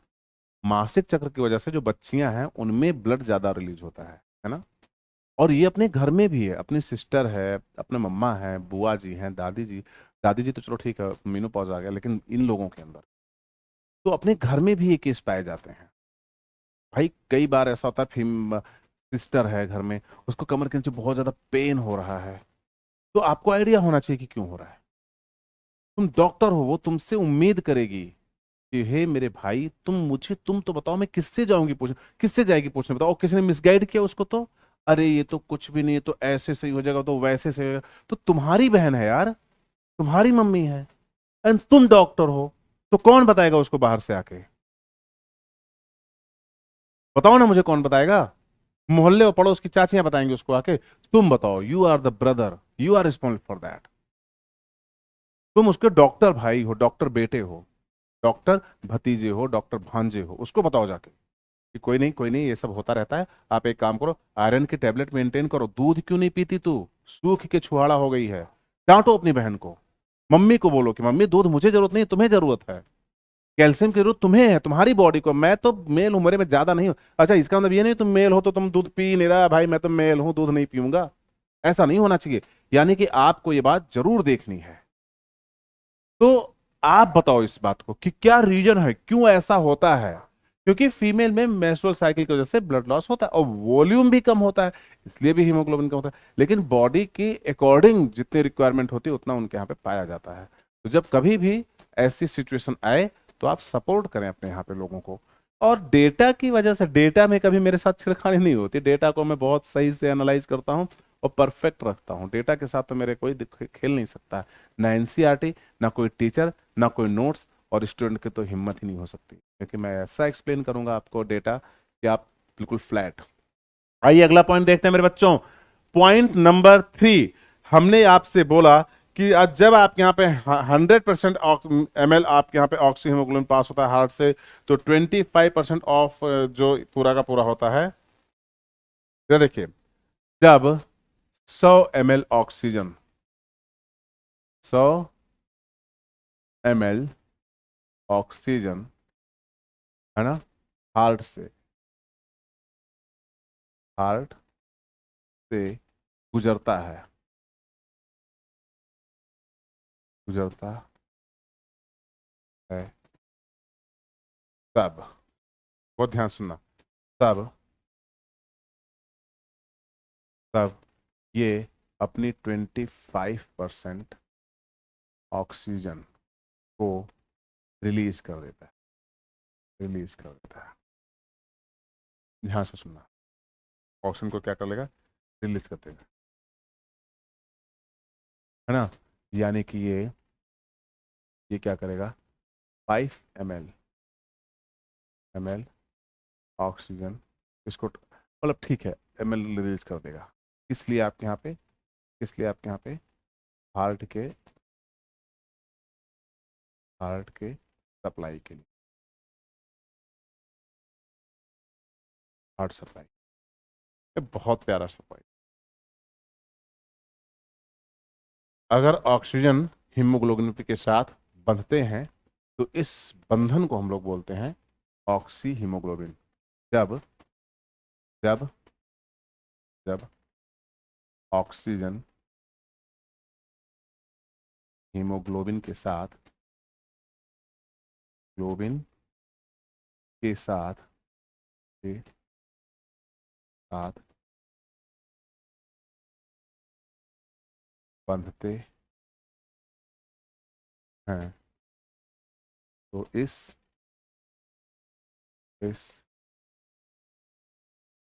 प्रक्रिया में हमें, इधर देखो, ऑक्सी हीमोग्लोबिन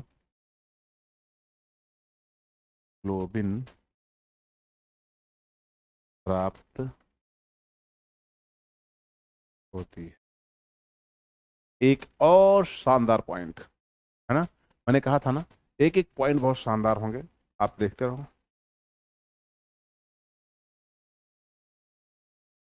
है ना। अगला देखिएगा, कौन सा पेन लो, पीला कलर में, येलो कलर।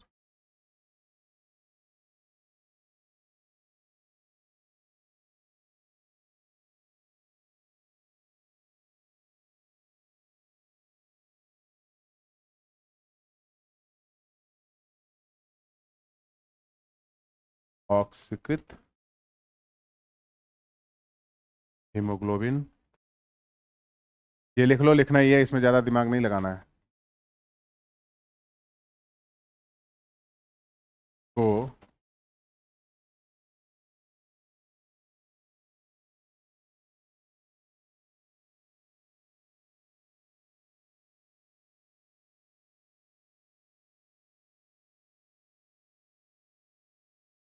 हीमोग्लोबिन कहते हैं। और और ये ऑक्सीजन का ट्रांसपोर्ट नहीं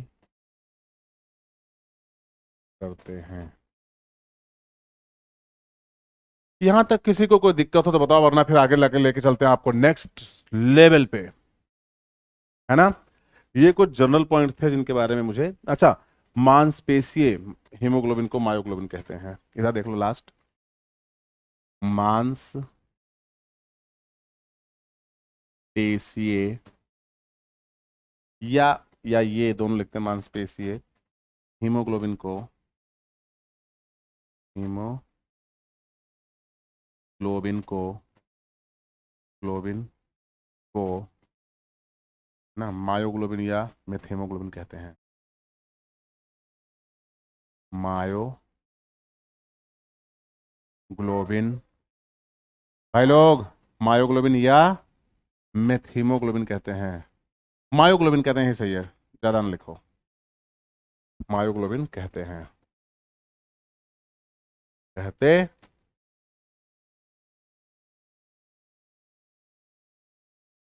ये था टोटल और सबसे मजेदार पॉइंट। आइए आगे देखते हैं। अंतः श्वसित वायु, निश्वसित वायु क्या ये MMHG वातावरणीय है? क्या ये MMHG वातावरणीय है? नहीं, नहीं। तो वातावरणीय वॉल्यूम कौन सा है? वातावरणीय यानी ATM, एटमॉस्फेरिक वॉल्यूम क्या है? इधर देखिए ध्यान से, partial pressure of oxygen, partial pressure of carbon dioxide. याद रखना, इसको हम MMHG में ही लिखेंगे। किस में लिखेंगे? MMHG में ही लिखेंगे। अब आप A और B को भरने की कोशिश करें। मुझे चाहिए आंसर। मैं देखूंगा वीडियो को जाके कितने मिनट पे, 1 घंटे 2 मिनट पे, कि कितने बच्चों ने मेरे क्या किया है, आंसर किया है, और तभी मैं इसका आंसर दूंगा। चलो स्टार्ट हो जाओ, सभी के सभी आंसर दो, स्टार्ट।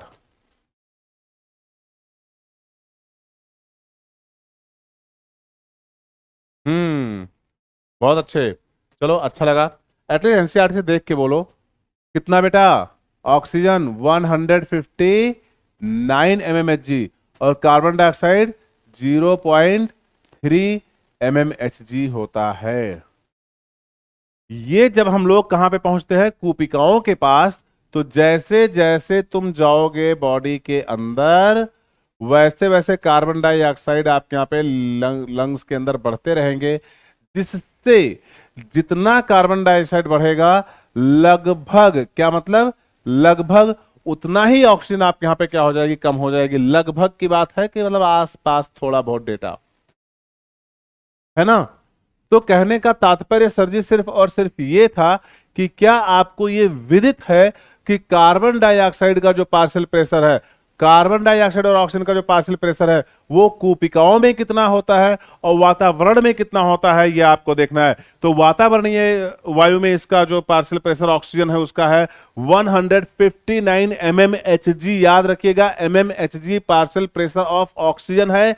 पूछा जाएगा कि निम्नलिखित में से कौन सा कथन असत्य है, और उसमें आपके सामने लिखा जाएगा कि पार्शियल प्रेशर ऑफ ऑक्सीजन जो होगा वो 0.3 होगा, वातावरणीय 1.4, 104 होगा, 59 होगा, 95 होगा। मुझे मैटर नहीं है कि कितना होगा, मुझे एग्जैक्ट डेटा पता है। वातावरण में partial pressure of oxygen 159 mmHg होता है, जबकि वातावरण में कार्बन डाइऑक्साइड का पार्शियल प्रेशर, क्या, पार्शियल प्रेशर 0.3 होता है। ये हवाएं, ये गैसें जब आपकी कूपिकाओं में एग्जामिन की जाती हैं या नापी जाती हैं, तो ऑक्सीजन का पार्शियल प्रेशर घटता है और कार्बन डाइऑक्साइड का बढ़ता है, क्योंकि लंग्स में पहले से शरीर द्वारा छोड़ी गई कार्बन डाइऑक्साइड बहुतायत मात्रा में पाई जाती है। और ये होगी लगभग 40 mmHg कार्बन डाइऑक्साइड और 104 mmHg क्या होगा आपके यहां पे मेरे बच्चे बताओ? वेरी गुड, क्या होगा? 104 mmHg वो होगा आपके यहां पे ऑक्सीजन। अब जब ये ऑक्सीजन जाएगी आपके ब्लड के अंदर, और हमने कहा कि ब्लड के अंदर जो होगा वो होगा सिस्टमिक धमनी, वो होगा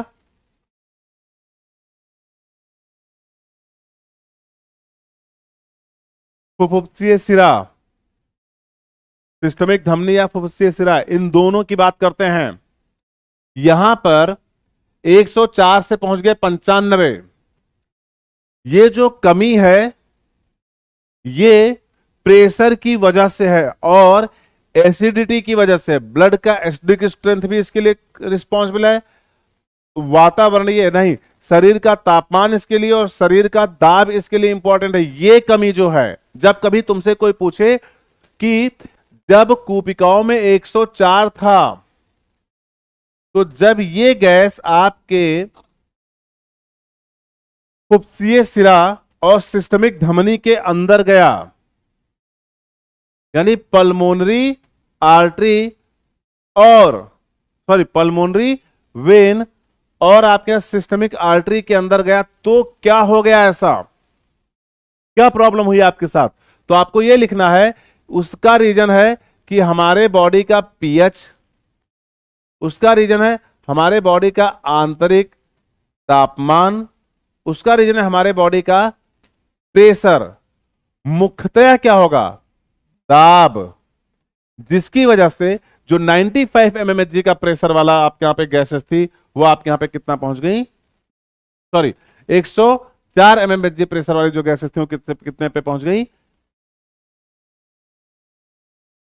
लेकिन कार्बन डाइऑक्साइड उतनी रही।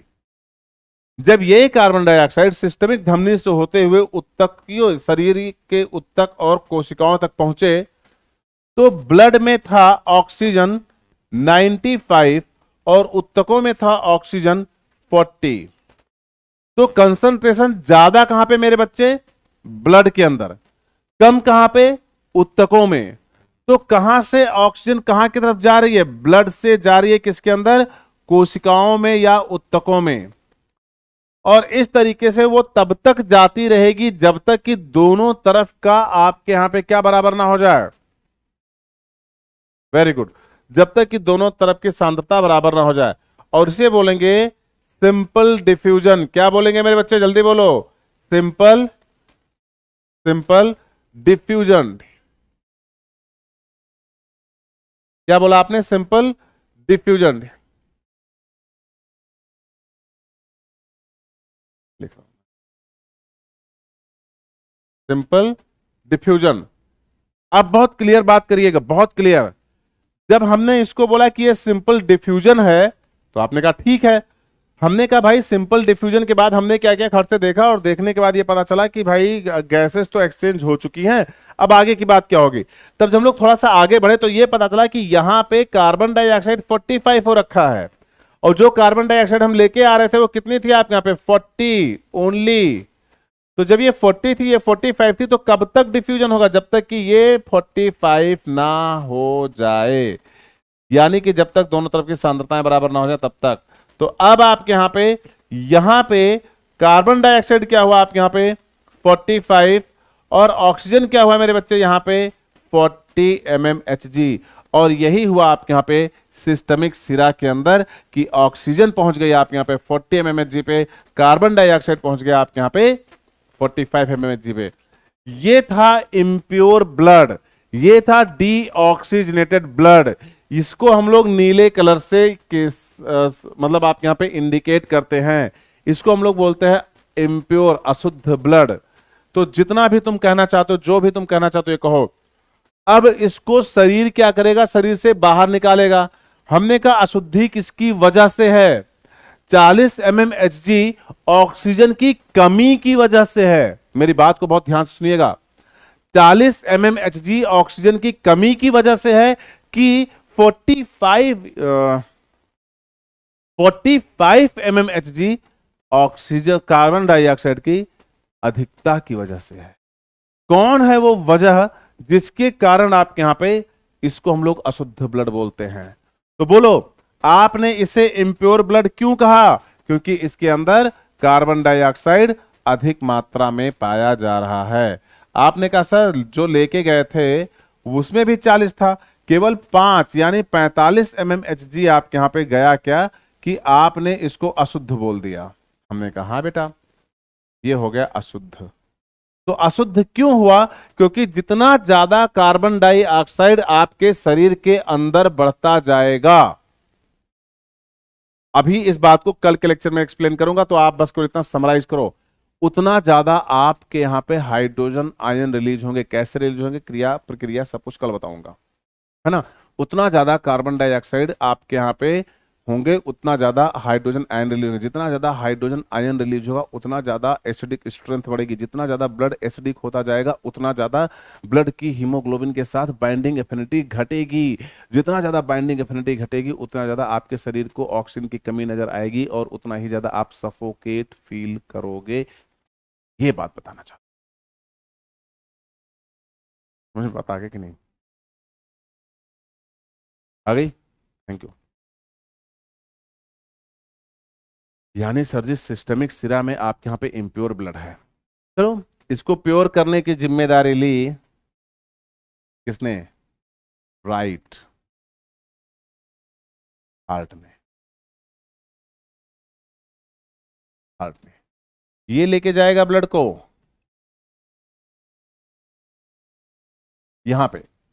जब ये यहां पे लेके गया तो अब बताओ 104 mmHg क्या ऑक्सीजन और 40 mmHg क्या कार्बन डाइऑक्साइड। तो यहां कार्बन डाइऑक्साइड कितना रे? 45। तो कब तक डिफ्यूजन होगा? जब तक कि 40 ना हो जाए। तो यहां पे कितना कार्बन डाइऑक्साइड? 40। यहां तब तक होगा जब तक कि ये 40 ना हो जाए। यहां पे ऑक्सीजन कितना? 104। यहां पे ऑक्सीजन कितना? 40। तो जो 40 है वो क्या करेगा आपके यहां पे? खूब ढेर सारा ऑक्सीजन बाहर से लेगा। तो यहां पे हो गया ऑक्सीजन, यहां पे हो गया कार्बन डाइऑक्साइड 40 mmHg और ऑक्सीजन हो गया 95 mmHg। नो डाउट, इधर सुनो 95 नहीं होता, यहां पे है 104। सुनो ये 104 है ना, ठीक है। ये बढ़िया, ये पॉइंट ज्यादा एक्सप्लेनेशन चाहता है। यहां पे है चलो ध्यान सुनो, बड़ा प्यारा सा पॉइंट है।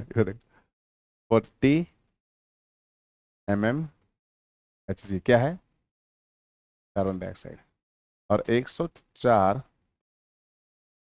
mmHg है ऑक्सीजन। बोलो हाँ या ना, है ना। जब यहां गया और यहां गया और यहां गया तो यहीं पे पाया जाएगा पल्मोनरी सर्कुलेशन। क्या पाया जाएगा? PULMONARY, pulmonary.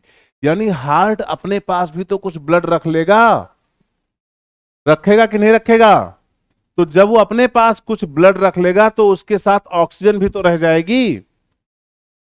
तो जितना भी वॉल्यूम 104 लेके जा रहे हो ना, तो उसका 10% आपके यहां पे किसके पास रह जाएगा?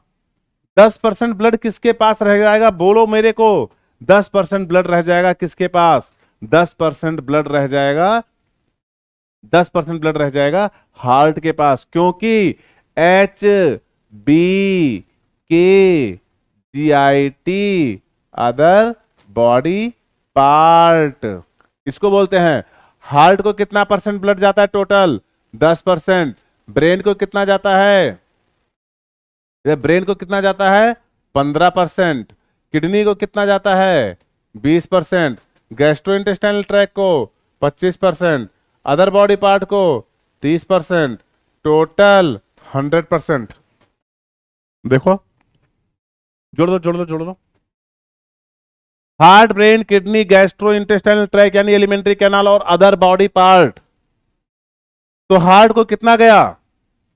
10। तो एक बात बताओ यार, जब 104 mmHg ऑक्सीजन का प्रेशर कहां पे था? पल्मोनरी पे था। तो हार्ट ने कहा 10% मुझे दो। तो 104 का 10% कितना हुआ? 10 ml के आसपास हुआ कि नहीं? तो 95 वापस कर दिया। तो हार्ट ने चोरी कहां की? Oh my God. यानी अगर मैं यहां पे यही डेटा लिखूंगा तो 40 mmHg और 104 mmHg आएगा। हमने कहा यस मेरे बच्चे। सर लेकिन अगर मैं यहां पे यही डाटा लिखूंगा तो 95 mmHg और आप यहां पे 40 mmHg आएगा। हमने कहा यस मेरे बच्चे। ओ माय गॉड, एनसीईआरटी ने यहां पर हम लोगों से चोरी की नहीं बताया। चलो अमित सर का थैंक यू कि उन्होंने सब कुछ बता दिया यहां पे। हमने क्या बताया था मैंने आपको? तो क्या कहना है तुमको? इस पॉइंट के सापेक्ष में कुछ कहना है? कुछ भी जो तुम्हें लग रहा हो तो देखो, परखो, जांचो और अटैक करो। देखो क्या बचा हुआ है।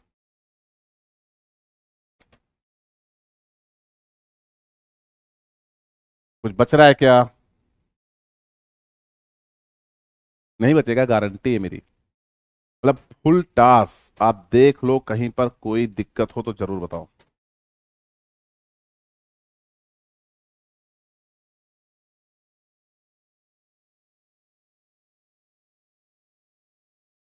नहीं समझ में आएगा? बताना जरूर यार। ये बड़ा प्यारा सा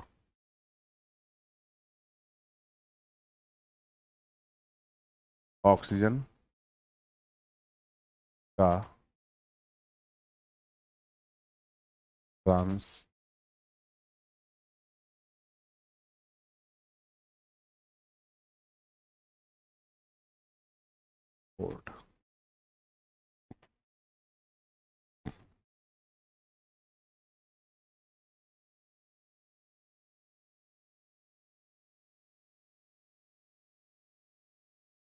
तीनों पॉइंट लिखो रे मेरे साथ साथ। 97% ऑक्सी हीमोग्लोबिन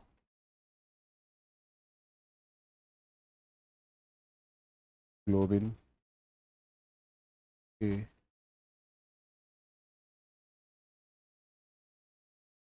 रूप में, है ना? एक एक पॉइंट। 3%।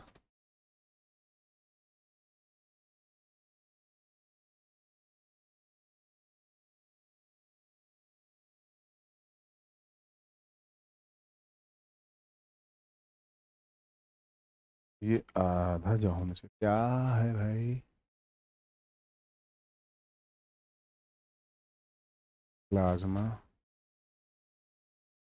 में घुलित अवस्था,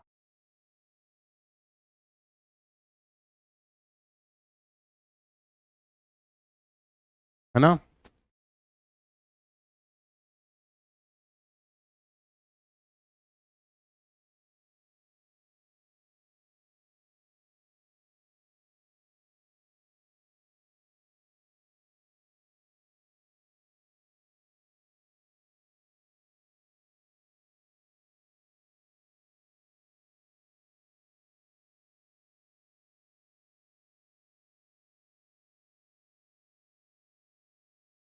कुछ किससे जुड़े हुए रहते हैं? मेम्ब्रेन से,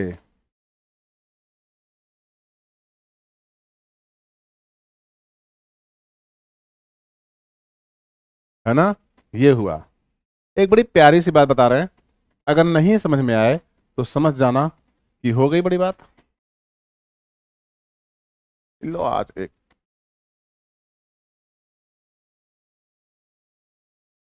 खूब सुपर सा बॉक्स बनाऊंगा और इसको बोलते हैं, ऐसा बॉक्स बोलते हैं मैजिक बॉक्स, है ना?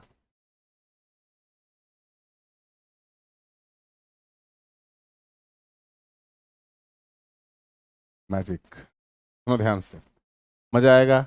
इस बात की फुल मेरी गारंटी है ना? देखना ध्यान से। 100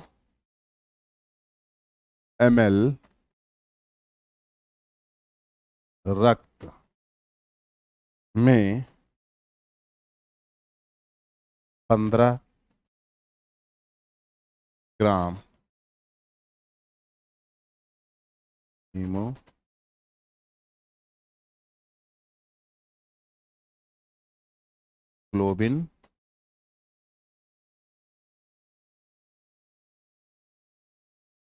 होता है। ये बात समझ में आ गई? 100 ml रक्त में 15 ग्राम हीमोग्लोबिन होता है और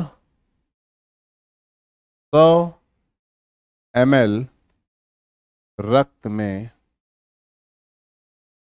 20 ग्राम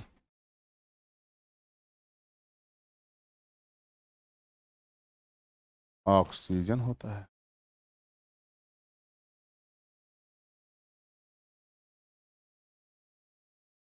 है ना? तो बता सकते हो, तो बता सकते हो, इसलिए इसलिए 1 ग्राम हीमोग्लोबिन में हीमोग्लोबिन में 1 ग्राम हीमोग्लोबिन में कितने ml ऑक्सीजन होगा? बोलो। नीट पूछ चुका है भाई साहब ये क्वेश्चन, बहुत पुराना क्वेश्चन है, बहुत पुराना है। इतना ml ऑक्सीजन। यहां तक किसी को कोई दिक्कत या दिक्कत में कोई कमी हो तो जरूर बताइए,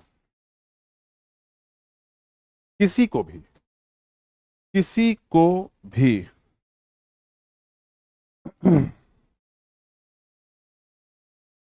तो कहने का तात्पर्य सिर्फ ये है कि हमें ये देखना है, हमें कुल मिला के ये देखना है कि कितना मैटर यहां पे हमारे पास है ना? तो एक पॉइंट देख लेते हैं, कार्बन डाइऑक्साइड का ट्रांसपोर्ट, फिर उसकी रिएक्शन देखेंगे और फिर अटैक देखेंगे, है ना? तो अगला पॉइंट ले लेते हैं, है ना?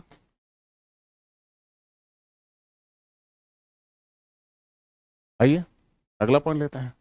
अगले में है कार्बन डाइऑक्साइड का ट्रांसपोर्ट। कार्बन डाइऑक्साइड का ट्रांसपोर्ट।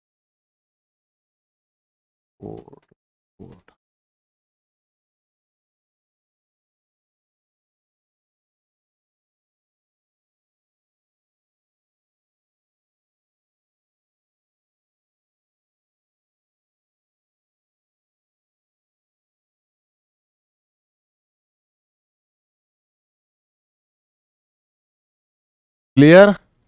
तो आइए एक एक करके पॉइंट को देखते हैं। सबसे पहला, 70% बाइकार्बोनेट फॉर्म।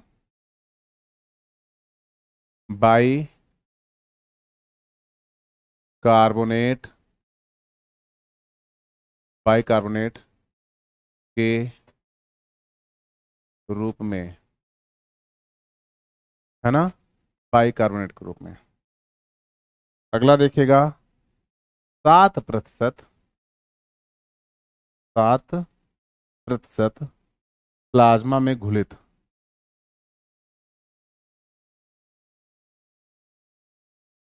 प्लाज्मा में घुलित अवस्था में, और 23%, 23% एज एज कार्बामिनो हीमोग्लोबिन के फॉर्म में। कार्बामिनो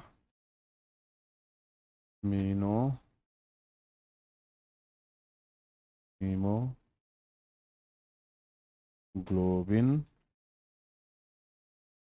के रूप में, रूप। अच्छा, ये केवल 4% होगी।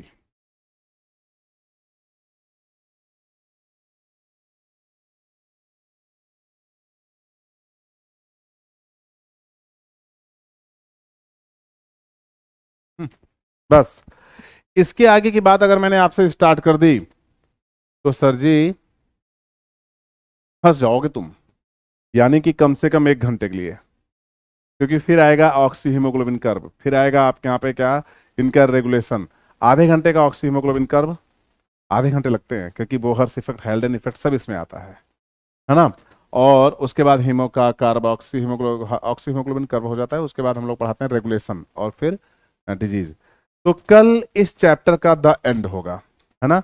मैं फिर बता रहा हूं, मैंने डायसन का चैप्टर सबमिट कर दिया है, मैंने 150 क्वेश्चन एनसीईआरटी बेस्ड सबमिट कर दिए हैं विथ सोल्यूशन, मेरा वीडियो सोल्यूशन भी है उसके साथ, तो आपको मजा आएगा।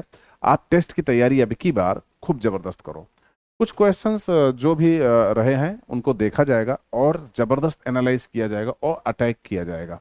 याद रखना कि जब अगला टेस्ट, इसके बाद ये टेस्ट जो हो रहा है, ये इसके बाद जो टेस्ट हो ना, तब तक हमें वो पेस पकड़ लेना है जो मुझे पूरे साल तक सिलेक्शन तक चाहिए। तो मैं उम्मीद करूंगा कि अब ये करना, जज करना, ये करना बंद करो। मैं तुम्हें बता दूं कि मैं बेस्ट आपको जूलॉजी दूंगा, ये मेरा वादा है आपसे। 360 आउट ऑफ 360 नंबर में 180 का जो मेरा पोर्शन है, मैं उसके साथ पूरी तरीके से जज करूंगा। एक भी नंबर कम नहीं आने दूंगा अगर आपने मेरे साथ हल्का सा भी कदम से कदम मिला लिया तो उम्मीद करता हूं कि आप सब बहुत शानदार करोगे, और इसी उम्मीद के साथ मैं डेली जबरदस्त कोशिश करता हूं। कभी कभी कोई टॉपिक बोरिंग होते हैं। बोरिंग का मतलब होता है कि वो जब तक लिंक नहीं होता, जब तक, जैसे जो टाइटल वॉल्यूम हम लोग पिछला लेक्चर लिए थे, तो जब तक कोई लिंक नहीं होता, जब तक कोई शानदार अप्रोच नहीं होती है, तब तक टॉपिक में मजा नहीं आता। जब से होता कि जितना टफ टॉपिक होता है ना, उसे तोड़ने में उतना मजा आता है। कहते हैं ना जी, इजी क्वेश्चन आ गया तो सॉल्व हो गया, नंबर मिल गया, ओके आगे बढ़ गए। लेकिन एक अच्छी स्टूडेंट को मजा तभी आता है जब एक डिफिकल्ट क्वेश्चन उससे निकल जाए। Power house of the cell mitochondria बच्चा बच्चा जानता है, वो अगर तुमने सॉल्व कर लिया तो कोई बहुत बड़ी बात थोड़ा ना हुई है।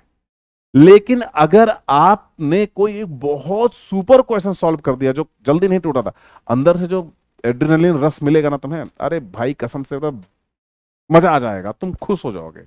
वो चीज मैं कोशिश करता हूं हमेशा आपको देने की। लेकिन कभी कभी कुछ लेक्चर उस लेवल पे नहीं रहते हैं, तो रहता है कि चलो ठीक है यार, ये ओके है, इसको, इस टॉपिक को निकाल के आगे ले। जब पहला लेक्चर था, याद करो, एनिमल किंगडम में डिफरेंट डिफरेंट ऑर्गेनिज्म के, तो पाया जाता है। That's it. आप बताइए कि ये ऑर्गन पाए जाते हैं। जब उस सिस्टम में, जब उस एनिमल के अंदर पहुंचोगे, तब मैं तुम्हें जरूर बताऊंगा कि वो किस तरीके से अपनी फिजियोलॉजी शो करते हैं और क्या क्या पॉइंट रखते हैं।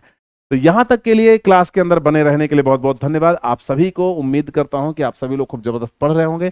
कल मैं आपको दोनों चीजें करूंगा कि कल मैं इस चैप्टर को पूरी तरीके से वाइंड अप करूंगा, और इस तरीके से हम 2 चैप्टर इस वीकेंड पे कंप्लीट कर रहे हैं।